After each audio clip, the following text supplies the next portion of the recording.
ప్రకాశం జిల్లా వ్యాప్తంగా వృత్తి విద్యా నైపుణ్య పోటీలలో మండల స్థాయిలో విజేతలుగా నిలిచిన విద్యార్థులకు జిల్లా స్థాయి పోటీలు నిర్వహించారు.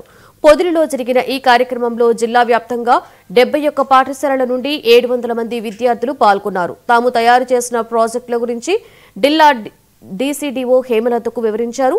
ఈ పోటీలలో గెలుపొందిన విద్యార్థులను రాష్ట్ర స్థాయికి పంపడం జరుగుతుందని డీసీడీఓ హేమలత తెలిపారు. ఈ పోటీల వల్ల విద్యార్థులలో వృత్తి వైద్య నైపుణ్యాలు వెలికి వస్తాయని తెలిపారు. ఈరోజు తేదీ 16/11/2025న ప్రకాశం జిల్లా వొకేషనల్ ఎడ్యుకేషన్ రన్ అవుతున్నటువంటి స్కూల్స్లో దగ్గర 71 స్కూల్స్ ఉన్నాయండి.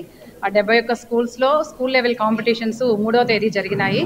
సో వాటికి జిల్లా లెవెల్లో ఈరోజు కాంపిటీషన్స్ జరుగుతూ ఉన్నాయి. సో దానికి జిల్లా నుండి నలుమూలలా వచ్చారు. ఈ కార్యక్రమాలని గౌరవ డిఈఓ అండ్ ఏపీసీ అయినటువంటి శ్రీ అత్తోట కిరణ్ కుమార్ గారి ఆధ్వర్యంలో చక్కగా నిర్వహించడం జరుగుతుందండి.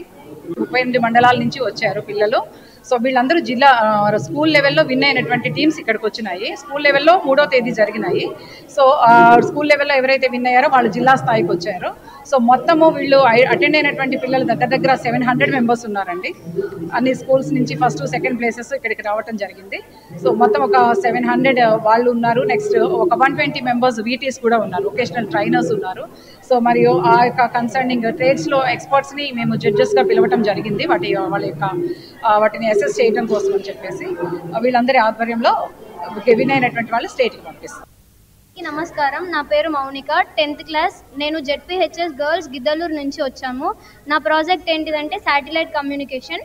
శాటిలైట్ కమ్యూనికేషన్ వల్ల మనకి ఎలాంటి లాభాలంటే మనం రోజు ఫోన్ కాల్స్ మాట్లాడుతున్నాం, ఇంకా టీవీ చూస్తున్నాం, ఇంకా చాలామంది మన భూమి మీద ఏమేమి జరుగుతున్నాయో వాటి గురించి తెలుసుకుంటున్నారంటే వాళ్ళు ఎలా తెలుసుకుంటున్నారంటే ఈ శాటిలైట్ కమ్యూనికేషన్ ద్వారానే అవన్నీ తెలుసుకోగలుగుతున్నారు. అంటే ఈ శాటిలైట్ కమ్యూనికేషన్ నుంచి మనకు సిగ్నల్స్ వస్తేనే మనం ఫోన్ కాల్స్ మాట్లాడతాం, ఇంకా నెట్ వస్తేనే మనం ఏదైనా కొత్తగా ప్రయోగాలు చేయడానికి కూడా మనకు అవకాశం ఉంటుంది. ఈ శాటిలైట్ కమ్యూనికేషన్ చేయడం, ఈ ప్రాజెక్ట్ చేయడం వల్ల నాకేం లాభం అంటే దీని గురించి మాకు ఇంకా అవగాహన పెరిగి దీనివల్ల మాకు ఇంకా ఏమేమన్నా కొత్త ప్రయత్నాలు చేయగలుగుతామో మేము దీని ద్వారా ఈ ప్రాజెక్ట్ చేయడం ద్వారా మేము నేర్చుకున్నాము. ఇప్పుడు మేము మండల్ లెవెల్లో సెలెక్ట్ అయ్యి డిస్టిక్ లెవెల్కి వచ్చాము. డిస్టిక్ లెవెల్లో సెలెక్ట్ అయ్యి స్టేట్ లెవెల్కి వెళ్ళాలని కోరుకుంటున్నాము.